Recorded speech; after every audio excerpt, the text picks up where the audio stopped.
Korban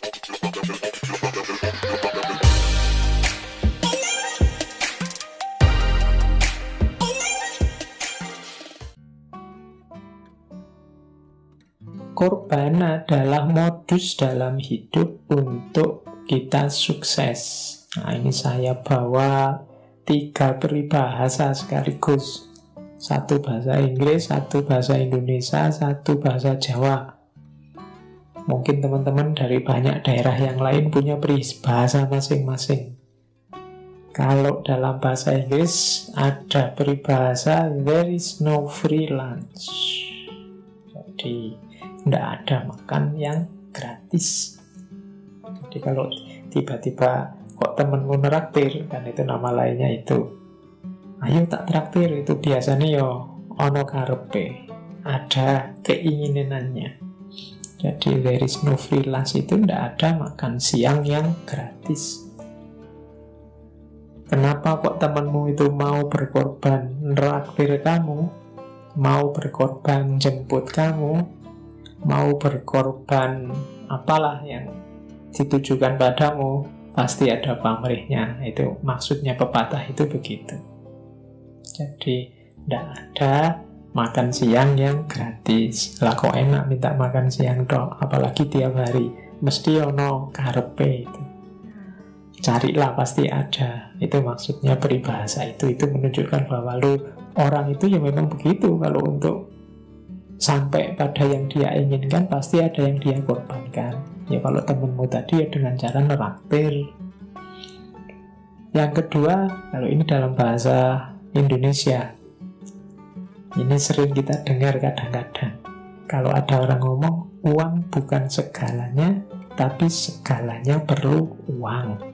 Ini saya analogikan tadi pakai korek. Dia butuh modal, butuh ada yang dikorbankan. Maksudnya teman-teman pasti sudah paham, saya tidak harus menjelaskan detail. Ada yang dari bahasa Jawa, Jerbasuki Mowo Beyo. Kesuksesan itu butuh biaya, butuh modal. Tidak bisa nyari enaknya saja, tidak bisa nyari senangnya saja sesuai keinginan kita. Jadi pengorbanan itu adalah modusnya hidup untuk sukses. Orang yang tidak mau sama sekali berkorban, orang yang hanya nyari enaknya sendiri terus dalam hidup, hati-hati, kemungkinan dia susah nanti suksesnya. Kenapa? Karena kesuksesan itu butuh pengorbanan.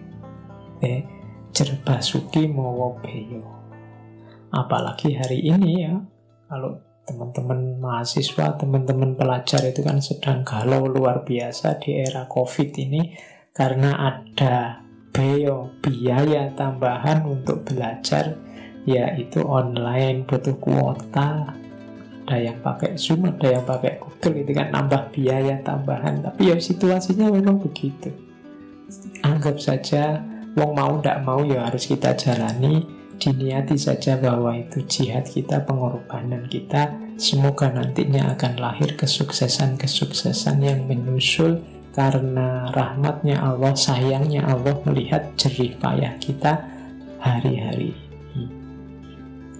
Jerbasuki Mowo Beyo. Saya bawa satu teori, satu ilustrasi dari buku yang judulnya Think and the Tipping Point, karangannya Malcolm Gladwell. Katanya Gladwell, dia ngitung untuk seseorang ini jadi ahli dan sukses di satu bidang. Ya ini mungkin hitung-hitungan kira-kira. Katanya Gladwell, seseorang harus bekerja minimal 10.000 jam terbang. Kalau dihitung secara matematika, 10.000 jam terbang itu, kalau kita kerjanya 8 jam sehari, seminggu 5 hari, Sabtu Minggunya libur, itu butuh waktu sekitar 4-5 tahun untuk jadi ahli. Ini teorinya silahkan didiskusikan sama teman-teman ya. Sekarang kan banyak ahli dadaan. Ada yang baru baca 1 buku, 1 kitab, terus merasa ahli. Nah, ahli itu katanya Gladwell tadi dia harus punya 10.000 jam terbang. Berarti 4-5 tahun dia kerja keras mendalami disiplin yang dia inginkan.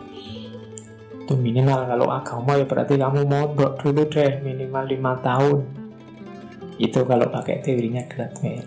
Baru lumayan wawasannya, baru pantes lah kalau disebut ahli.